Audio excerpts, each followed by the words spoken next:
নমস্কাৰ welcome to Assam study info চেনেলটোলৈ সকলোকে আসাম ষ্টাডি ইনফো চেনেলটোলৈ পুনৰবাৰ স্বাগতম জনাইছোঁ ছাত্ৰ ছাত্ৰীসকল আজি তোমালোকৰ মাজলৈ লৈ আহিছোঁ এইচএছ এক্সাম 2025ত আহিবলগীয়া ইংলিছৰ এখন প্ৰি ফাইনেল কোৱেশ্চন পেপাৰ যিখন তোমালোকৰ এইবাৰ 2025ত ফাইনেলত তোমালোকৰ অহাৰ প্ৰায় সম্ভাৱনা ইয়াৰ পৰা তোমালোকৰ 80% প্লাছ নম্বৰ তোমালোকৰ কমন আহিব গতিকে ভিডিঅটো কোনো স্কিপ নকৰাকৈ শেষলৈকে চাই যোৱা আৰু চেনেলটো নতুন হ'লে চেনেলটো সাবস্ক্ৰাইব কৰিবা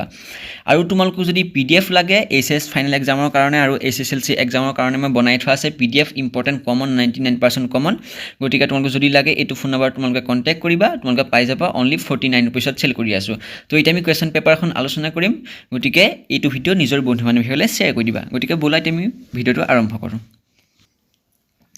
তো কোৱেশ্চন পেপাৰখন হৈছে এইখন নগাঁও ডিস্ট্ৰিক্টৰ কোৱেশ্চন পেপাৰ হয় আৰু তোমালোকে ইতিমধ্যে সকলোৱে জানা আৰু বহুত ছাত্ৰ ছাত্ৰী নাজানা গতিকে মই কৈ দিছো তোমালোকৰ সেকশন 8 আহিব ৰিডিং স্কিল প্ৰথমতে থাকিব তোমালোকৰ 10 নম্বৰ তাৰ পিছতে সেকশন বি আহিব এডভান্স ৰাইটিং স্কিলত 25 নম্বৰ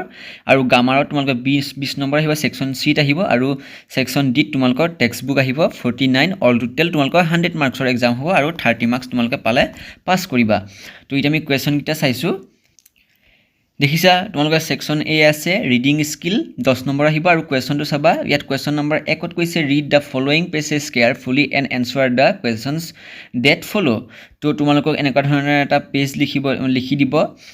চাইডত তোমালোকে ভালদৰে পেজটো প্ৰথমৰ পৰা শেষলৈকে ভালদৰে পঢ়িবা তোমালোকে তাৰ পৰা ইয়াৰ পৰা তোমালোকক কোৱেশ্চন সুধিব তো কোৱেশ্চনটা চাবা দেখিছা এটো 1 নম্বৰ এ নম্বৰ কোৱেশ্চনটো ইয়াত সুধিছে যে who's Mother Teresa refer to as special আৰু এটো 2 নম্বৰ আছে তোমালোকে এটো কোৱেশ্চনৰ এনসাৰটো কোড পাবা তোমালোকে পেৰাগ্ৰাফটোতে পাই যাবা বহুত ছাত্ৰ ছাত্ৰীয়ে নাজানা কাৰণে মই এটো দেখাই দিছো আৰু বহুত সকলো ছাত্ৰ ছাত্ৰীয়ে বহুতে জানেই হেকাৰণে মই তোমালোকে ইগনোৰ কৰিবা মই যোন সকল নাজানে হেখিনি কাৰণে কৈছো তো তোমালোকে এনেকুৱা ধৰণৰ কোৱেশ্চনো দিব আৰু কোৱেশ্চনতে তোমালোকে ভালদৰে পঢ়ি তাতে তোমালোকে পেৰাগ্ৰাফটোতে এনসাৰটো পাই যাবা তাৰ পাছত সেকশন বি চাবা তোমালোকৰ এডভান্স ৰাইটিং স্কিলত 25 নম্বৰ আহিব তাৰ পৰা কোৱেশ্চনটো আছে ইয়াত ইউ আৰ আকাশ বা Anita the proprietor of yoga centre at Jyotinagar Nagaon draft an advertisement to be publish in a local daily giving all relevant details আৰু এটো তোমালোকৰ ওয়াৰ্ড লিমিট দিছে 50 অৰ্থাৎ তোমালোকে 50টা ওয়াৰ্ডৰ ভিতৰত এটো লিখিব লাগিব ঠিক আছে নহলে তোমালোকে যদি এটো নাজানা তেনে হলে তোমালোকৰ নেক্সট কোৱেশ্চন খুদিব পাৰে অৰ ডি খুদিব পাৰে যে you are Pritam Priya the general secretary of Ambition senior secondary school Tezpur your school is going to organize an educational trip Bhairab Kund write a notice for the school notice board giving the details of the trip তো তোমালোকে এটো notice লিখিব কৈছে তো এটোত 5 number আহিব আৰু এটোত 5 number আহিব অৰ্থাৎ তোমালোকৰ দুইটা কোৱেশ্চন একে যদি প্ৰথমটো নাজানা তেনে হলে নেক্সটটো কৰিব পাৰিবা তাৰ পৰা তোমালোকৰ 3 নম্বৰ কোৱেশ্চনটো আহিব এবাৰ কোৱেশ্চন নম্বৰ 3 ত সুধিছে যে ইয়াত your school college organized freshers meet recently write a detailed account of the event in 100 to 125 words to be published in a newspaper already আছে you are Anita Jorhat Government SS School recently your school celebrate the World Environmental Day in your school giving details write a report in about 100 to 125 words অৰ্থাৎ তোমালোকে এটো লিখিব পাৰা নহলে এটো লিখিব পাৰা 3 নম্বৰ যেটো কোৱেশ্চন প্ৰথমতে তোমালোকে প্ৰথমটো লিখিব পাৰা সেকেন্ডটো লিখিবা যোনটো পাৰা তোমালোকে লিখিবা আৰু তোমালোকৰ এটোত 10 নম্বৰ আছে 4 নম্বৰ কোৱেশ্চনটো তেনে ধৰণৰ আছে তোমালোকে চাবা কোৱেশ্চনটো গাই নিদিছো বহুত টাইম হৈ যাব কোৱেশ্চনটো তোমালোকে ভালদৰে নোট কৰি লবা কিবা যদি বুজি নপাবা এনসাৰ যদি লাগে তোমালোকে মোক কমেন্ট বক্সত জনাবা তোমালোকে মই এনসাৰটো দিম আৰু এটোটো তোমালোকৰ 10 নম্বৰ আছে 4 নম্বৰটো এবাৰ সেকশন সি আহিলে সেকশন সি তোমালোকৰ গ্ৰামাৰ আহিলে অতিকৈ ইম্পৰ্টেন্ট বস্তু গ্ৰামাৰত তোমালোকৰ 20 নম্বৰ আহিব 5 নম্বৰ কোৱেশ্চনটো মন কৰিবা 5 নম্বৰ কোৱেশ্চনটো ফুৰিছে যে since the form of the narration of any two of the following sentence অৰ্থাৎ তোমালোকে ইয়াত A B C or তিনটা দিছে তোমালোকক নেৰেশন তিনটা দিছে আৰু এই তিনটা ভিতৰত তোমালোকে যিকোনো দুটা কৰিলে হ'ল যিকোনো দুটা কৰিবা 2 2 4 নম্বৰ পাবা 6 নম্বৰ কোৱেশ্চনটো আছে যে change da voice of any 3 of the following sentence আৰু তোমালোকৰ ইয়াত তিনিটা দিছে তিনিটা ভিতৰত তিনিটাই কৰিব লাগিব আৰু তোমালোকে যেটা শুদ্ধ হয় প্ৰতিটোতে 1 নম্বৰকে পাবা 3 নম্বৰ পাবা অৰ্থাৎ তোমালোকৰ প্ৰথমটো আছিল 4 সেকেন্ডটো আছিল 3 4 5 6 7 নম্বৰ আহিব এবাৰ 6 নম্বৰ কোৱেশ্চনটো মন কৰিবা 7 নম্বৰ আহিলে এবাৰ ইয়াত কুৱেশ্যনটো এবাৰ দিছে rewrite any 5 of the following sentence using the verb অৰ্থাৎ তোমালোকৰ ভাৰ্ব আহিছে আৰু ভাৰ্ব তোমালোকে ধেৰ দিছে এগাল দিছে তোমালোকৰ এটা দুটা তিনিটা চাৰিটা পাঁচটা ছটা সাতটা দিছে সাতটাৰ ভিতৰত তোমালোকে যিকোনো পাঁচটা কৰিলেই হ'ল আৰু পাঁচটাত তোমালোকে 5 নম্বৰ পাবা 8 নম্বৰ কুৱেশ্যনটো মন কৰিবা rewrite the any 4 of the following sentence filling in the blanks with appropriate preposition তোমালোকৰ প্ৰিপজিশ্যন আহিছে আৰু ইয়াতো তোমালোকে ঠিকছে দিছে 7-8টামান তোমালোকে প্ৰিপজিশ্যন দিব তাৰ ভিতৰত তোমালোকে 4টা কৰিলে হ'ল 4টা তোমালোকে তাত লিখি দিব এনি 4 এনি 5 এনেকৈ লিখি দিব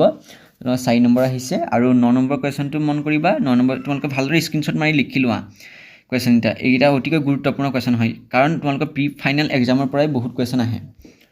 তোমালোকে এইটো চাবা এইটো ইনডাইৰেক্ট হৈ আছে তোমালোকে ডাইৰেক্ট কৰিব লাগিব এইটো 4টা আছে 4টাৰ ভিতৰত তোমালোকে 4টা শুদ্ধ কৰিব লাগিব তেনেদৰে তোমালোকে চাই যোৱা কুৱেশ্যন এটা এবাৰ 2 + 3 2 × 3 তোমাৰ 6 নম্বৰ আহিব এইটাৰ ভিতৰত 11 নম্বৰটো চাবা 11 নম্বৰটো চাবা কুৱেশ্যন এটা A B C D E লৈকে আছে 12 নম্বৰ কুৱেশ্যনটো চাবা 12 নম্বৰত তোমালোকৰ এইটো হেয়াৰ পৰা আহিছে কিতাপৰ পৰা আহিছে চাবা 5টা দিছে তোমালোক কৰিবলৈ কিন্তু কুৱেশ্যন আছে ধেৰ কিন্তু তোমালোকে ইয়াৰ ভিতৰত 5টা কৰিলেই হ'ল তোমালোকে চিন্তা কৰিব লাগে কোনো ভয় কৰা কাৰণ নাই তোমালোকৰ কুৱেশ্যন ধেৰ দিব তাৰ ভিতৰত তোমালোকে 5টা 6টা কৰিলেই হ'ল 13 নম্বৰ কুৱেশ্যনটো চাবা 13 নম্বৰ কুৱেশ্যনটো অলপ দীঘলীয়া মানে প্ৰতিটো কুৱেশ্যনতে তোমালোকৰ 2 নম্বৰ থাকিব তো 5টা কুৱেশ্যন কৰিব লাগিব এনি 5 দিছে তোমালোকে কুৱেশ্যনটো পঢ়িলেই গম পাবা আৰু 10 নম্বৰ পাবা কুৱেশ্যন এটা চাবা ভালদৰে আৰু কিবা যদি কুৱেশ্যন ডাউট থাকে মোক তোমালোকে জনাব পাৰিবা ঠিক তেনেদৰে তোমালোকে 14 নম্বৰ কুৱেশ্যন চাবা answer any one of the following questions আছে পাঠৰ পৰাই আছে 14 নম্বৰ কুৱেশ্যনটো 3টা দিছে 3টাৰ ভিতৰত যিকোনো এটা কৰিলে হ'ল আৰু এটোত 5 নম্বৰ আহিব তুমি বহলাই লিখিবা 50 ৱৰ্ডছৰ ভিতৰত লিখি দিলেই তোমালোকে 5 নম্বৰ পাই যাবা তো 15 নম্বৰ কুৱেশ্যনটো তেনেদৰে আছে 15 নম্বৰটো তোমালোকৰ 7 নম্বৰ আহিব এটা কুৱেশ্যন আহিব তোমালোকে 7 নম্বৰ লিখিব লাগিব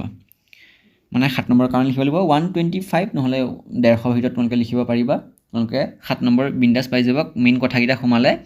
16 নম্বৰ কুৱেশ্যনটো ঠিক তেনেদৰে আছে 2 × 4 আছে = 8 আছে অৰ্থাৎ তোমালোকে কুৱেশ্যন 4টা কৰিব লাগিব তাৰ ভিতৰত 2 × 2 দিকে 8 নম্বৰ পাবা কুৱেশ্যন কিন্তু 6-7টাকে দিছে তাৰ ভিতৰত তোমালোকে 4টা কৰিলেই হ'ল নেক্সট 10 নম্বৰ কুৱেশ্যনটো আকৌ নেক্সট সেকশন ডি আছে সেকশন ডি 10 নম্বৰ কুৱেশ্যনটো চাবা টেক্সট বুকৰ পৰা 45 মাৰ্কস সোৱা ভালদৰে এফালৰ পৰা দেখাই দিছো তোমালোকক এই টেক্সট বুকৰ পৰা আহিছে কবিতাৰ ছবিতাৰ পৰা আহিছে তোমালোকৰ তো কুৱেশ্যন পেপাৰখন হৈছে এইখন এইচএছ প্ৰি ফাইনেল নগাঁও ডিস্ট্ৰিক্টৰ আছিল যদি এই ভিডিও ভালে নিশ্চয়কৈ ভিডিওটো লাইক এটা কৰি দিবা আৰু যদি এনসাৰ সেন্সৰ লাগে তোমালোকে কবা মই বিন্দাস তোমালোকক দি দিম আৰু পেজ গিটা অলপ উল্টা ফুল্টাকে আছে তোমালোকে ইগনোৰ কৰিবা আৰু সিৰিয়েলিকে মই যিগিটা কুৱেশ্যন তোমালোকক গাইড দিছো সেইগিটা কুৱেশ্যন চাবা আৰু নেক্সট তোমালোকৰ বেলেগ কুৱেশ্যন পেপাৰ লৈ আহিম গতিকে ভিডিওটোৰ এটা লাইক কৰি চেনেলটো সাবস্ক্ৰাইব কৰিবা কাৰণ তোমালোকক নেক্সট ভিডিও দিলে যাতে তোমালোকৰ নটিফিকেশন হিচাপে তোমালোকৰ তাত পাই যায় আৰু তোমালোকে প্ৰথমতে কুৱেশ্যনখিনি চাব পাৰা তো আজিলৈ ভিডিওটি মানে পিডিএফ লাগিলে জনাবা আজিলৈ ধন্যবাদ